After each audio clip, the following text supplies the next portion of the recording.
Good day everyone. So today's lesson we'll be talking about population explosion and how does it affect our environment.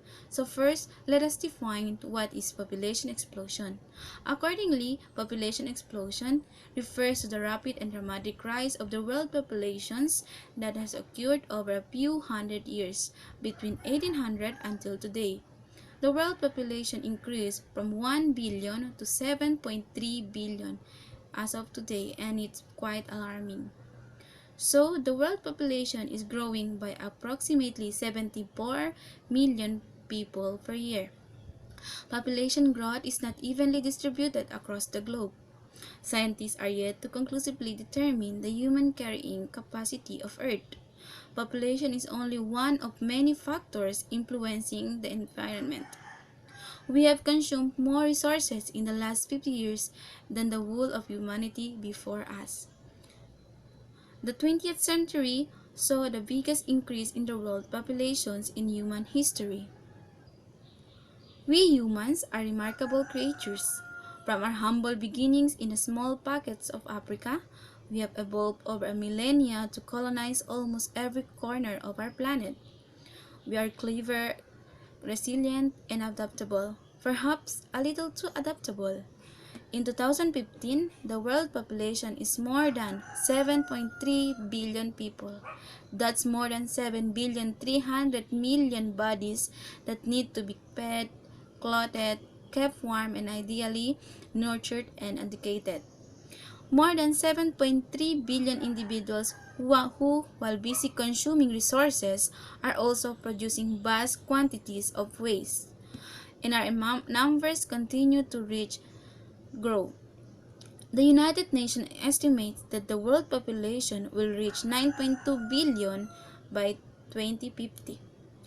For most of our existence, the human population has grown very slowly, kept in check by disease, climate fluctuations, and other social factors. It took until 1804 for us to reach 1 billion people. Imagine. Since then, continuing improvements in nutrition, medicine, and technology have seen our population increase rapidly.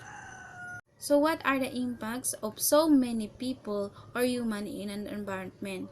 So first, the impact of so many humans on the environment takes two major forms. First, the overconsumption of resources such as land, food, air, water, fossil fuels, and minerals. Second, the waste product as a result of consumption such as air and water pollutants, toxic materials, and greenhouse gases.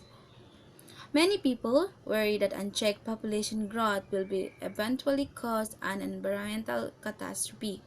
This is an understandable fear, and a quick look at the circumstantial evidence certainly shows that as our population has increased, the health of our environment has decreased.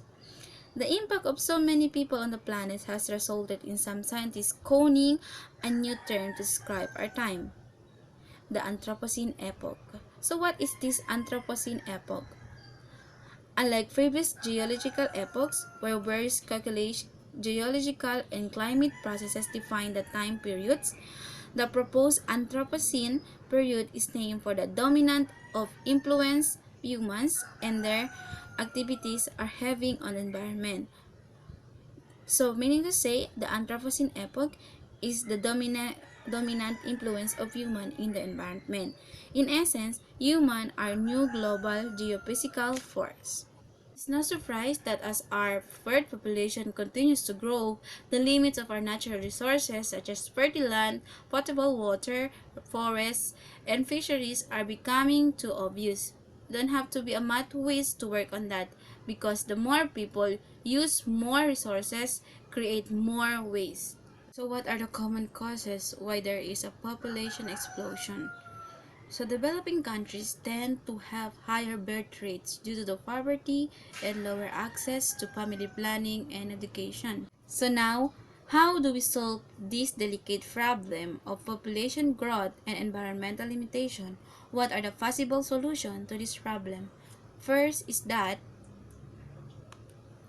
investing in a clean energy is one way to reduce our environmental strain on the planet. Um, Advance in food production technologies such as agriculture, water purification, and genetic engineering may help to feed the masses, while moving away from the fossil fuels to renewable energy power sources such as wind and solar will go some way to reducing the climate changes that we are experiencing right now. The second solution is education is the foundation of our future, and not only because it helps to reduce unsustainable birth rates. Birth rates naturally decline when population are given access to sexual and reproductive health care.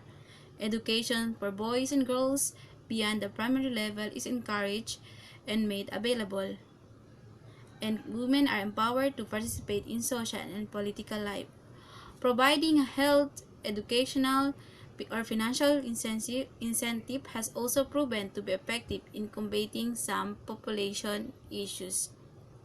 And the last one, being a good citizen can include anything from reducing your plastic consumption to volunteering and helping others. We need to step back and re-examine what is important and actively find ways to reduce the amount of resources we consume. Taking shorter showers, saying no to single-use plastic, buying less, recycling our waste, and reviewing our mode of and frequency of travel may seem trivial. But if millions around the world begin to do it as well, the difference will begin to add up. So in conclusion, with more than 7.3 billion people on the planet, it is to assume someone else will tackle and solve the issue of population and environment. Yet it is an issue that affects us all. And as such, we're all responsible for working towards a sustainable future in which everyone is able to enjoy a good quality of life without destroying the very things we rely on to survive. It is possible, but it will take the combined and coordinated efforts of an individuals, communities, and government to get there. That's all my reports, and thank you.